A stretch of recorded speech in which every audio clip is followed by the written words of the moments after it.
Hello garden lovers. It's a lovely day. It's Sunday. It's a day of rest apart from I'm gardening. So Craig and Justin have moved on to other jobs, so the build is on hold for a bit, which is fine. We're gonna have some work done in the house throughout the summer. Not quite sure of the status or the program on the build element of the garden, but I've been doing a lot of I think designers call them interventions. Yeah. And it's really interesting, sort of as I walk around the garden and create paths like through the woodland, where if a branch is overhanging, I can snip that off or raise the crown of a tree, and that leads on to another thing. What am I going to plant underneath it or whatever? And it's really lovely to work like that. But at the moment, this garden is rose-tastic.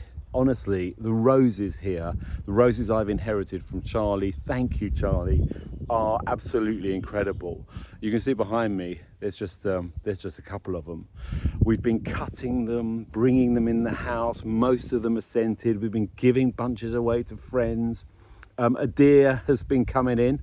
It's keeping them all sort of, above head height, which is nice.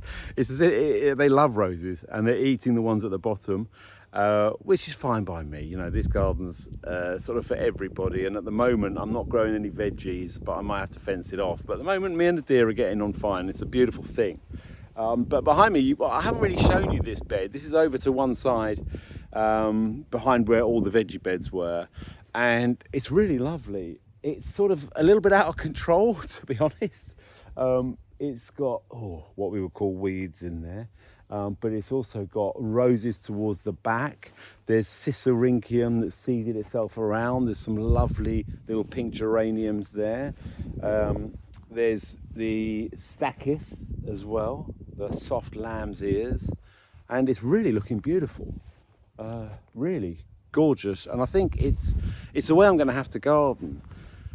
Charlie was the wild gardener, or is the wild gardener I should say, and I can see that if you try and overly garden this whole area, which is in a rural setting, you're only going to lose. There are going to be areas where I manicure, but there's going to be other areas where you just have to put in really tough plants that can just fight it out with things like the wild grasses and other weeds that are creeping in, and just try and keep on top of it and just try and help them establish themselves. Speaking of which, these are the veggie beds where I planted, I dug up quite a lot of plants, popped them in, just sort of as stock beds. You see these miscanthus grasses are doing really well. There's the Millennia behind me doing really well. All the agapanthus are doing well. Things like the Nepeta. The grapevine that I dug up has actually got flowers on it. Looks like it's going to fruit. I don't know where that's going to end up in the future, but these stock beds are really useful. At the garden, well, the roses are absolutely amazing, and I've been taking photographs of them in situ just so that I've got a record of them. In fact, I think it's time for a bit of a montage, a bit of a rose montage.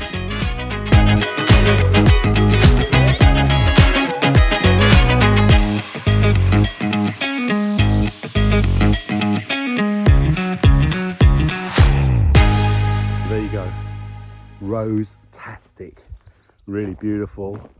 And another plant that's been performing so well recently are the Philadelphus. Wow. The smell of it, mock orange is its common name, and there's I think 3 dotted around the garden. This is the most floriferous, another lovely gardening word.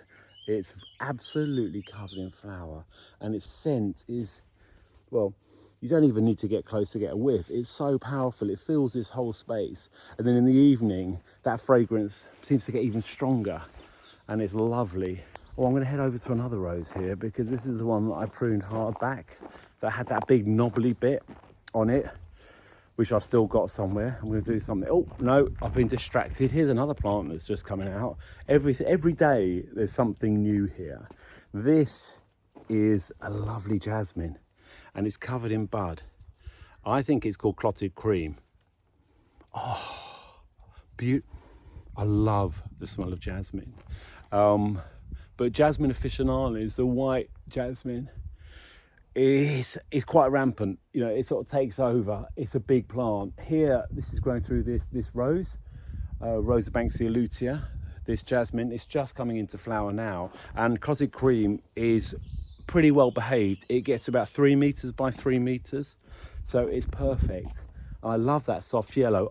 Here's that rose that I cut back hard, and now look how it's responded. It's flowering really well. Cecil Brunner. It's got a little bit of black spot on it. It's covered in flowers, but it's also covered in buds as well. That's going to flower for a long time, and in this corner it holds the scent in really nicely. So that's a little breakfast spot. That's why I've paved into there, because that's a beautiful little breakfast spot. There's more Cicericium here. They self-seed around really well. That's Cicericium striatum. They're coming into flower now. And then down here, this Veronicastrum behind me. Big Veronicastrum fan. Going to put loads of Veronicastrums in, and it's given me a lot of time to sort of think about how I'm going to plant and how I'm going to cover the ground and get plants to establish themselves. I'm going to use a lot of ground cover, I think. Now this is one of the beech that I cut back really hard, so there's a few along here. This sort of disguises the car parking area, and the one at the end looking a bit ropey. It's looking a bit ropey because it's got woolly beech aphid. So lots of little white aphids. I've had a Google. I'm not going to do anything about it. Basically, a predator will come along. You know, ladybird, or even some of the birds like the blue tits or something will just come along and munch on them. And they've already done their damage anyway by about May or June, slightly weakening the foliage, but that is a very strong plant, established plant. So I'm not going to start doing anything, you know, like trying to wipe them off, or I certainly wouldn't spray, of course, because I've gone for an organic approach.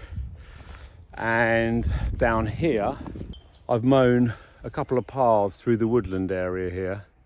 Well, in fact, there's a route all the way around it, and I didn't hit one orchid. But what's nice is that I could see exactly where the orchids are, so I managed to mow around it. I really like the idea of just being able to walk around it, and otherwise I was sort of tiptoeing around, and I just want to have a simple route to go round through the woodland. See there, that winter flowering cherry, I might just have to take a branch off there to make it an easier walk through. And then here we've got the cherry plum as well. So again, I might just have to lose a little bit of this, because otherwise it knocks your hat off. Well, it doesn't, but it's also quite nice to crouch under a couple like that. It just feels like you're connected with them a little bit more, and you have to move around a bit more, which is nice. But if they're really low, it becomes a bit annoying. But the woodland, these orchids are just doing the business. They look fantastic. But I just feel like now, yeah, I've got a route through. There's lots of bluebells in there, as we know. The orchids are in there, as we know. But what I want to do, and this is what I'm doing today, is I'm connecting the woodland with the rest of the garden. When I first came up with the design, I didn't know that I wanted a route through here. It's just having been on the other side, as it were, you feel like you really want to move into this space. And that's sort of designing on the hoof, really, which is what I'm doing. Or gardening, I think they call it. Anyway, I better crack on with that. Enough rambling. It's about time I actually did something, isn't it? So through here, there are...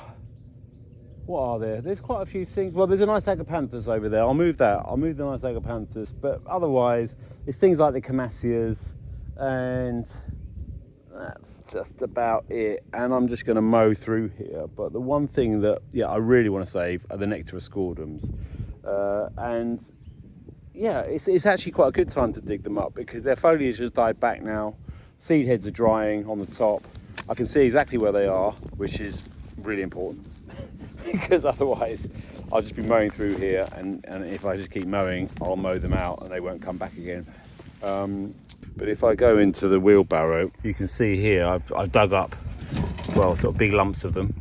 Some of them come up individually, but okay, so look at that one, for example.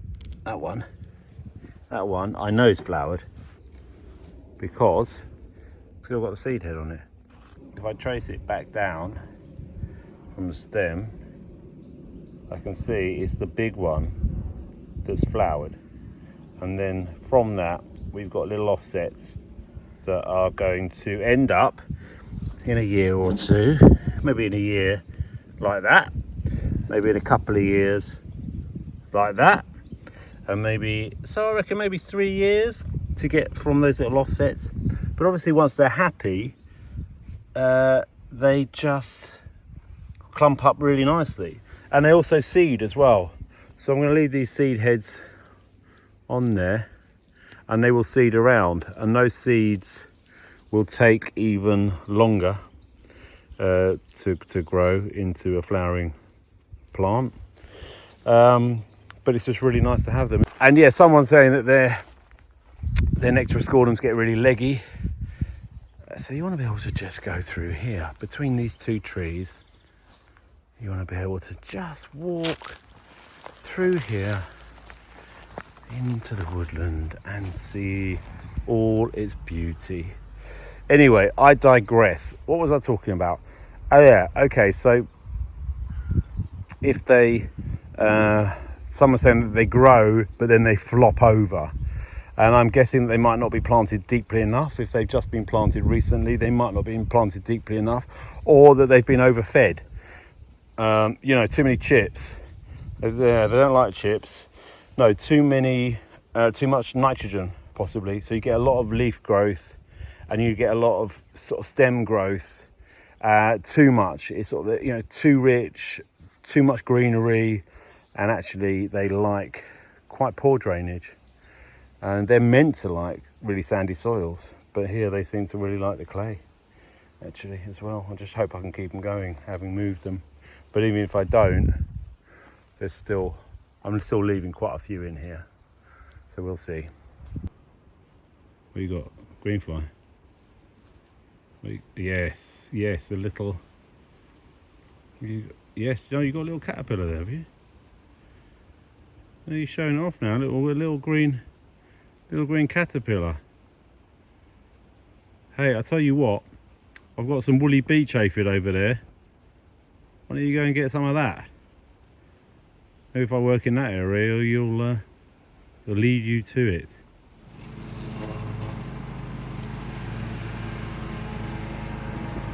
So there you go, that's it. Look at that. Just a very simple opening. I'll give it a little rake. I'm not going to sow any seed through there. That will just start growing, basically. There's a lot of grass seed around. I'm just going to leave it and keep mowing it, and then I'll manicure a little bit of grass like the outside here. Now I'm going to start joining up these beds a little bit better, so I'm going to stop mowing between them. And look, you can walk through here, see the orchids, and you've got a choice of direction, which way you want to go. Now I'm going to create another opening here between these two trees behind me. It'll all become apparent, but it's exactly the same process. And down at this bottom end of the garden, sort of the bottom corner, I put a bench. It's a sort of park benchy thing, but I'm going to put some more garden furniture. This is a sort of area to congregate in, because we had a picnic the other day with the family, and we just all ended up down here because it was a lovely shady spot in the afternoon. And sometimes that's the way, you know, you start working out how you use the garden. And with a big garden like this, I want lots of areas to sit, lots of views, but this is a really nice gathering spot. So I just started mowing, just mowing an area down, keeping it nice and short. And I'm going to put some more furniture down here and make it a destination, as they say. For now, I think actually I'm just going to sit down and just take a few moments out, and it's just lovely to see it from here. Anyway, that's it from Joe's Country Garden. Thanks for watching. See you next time.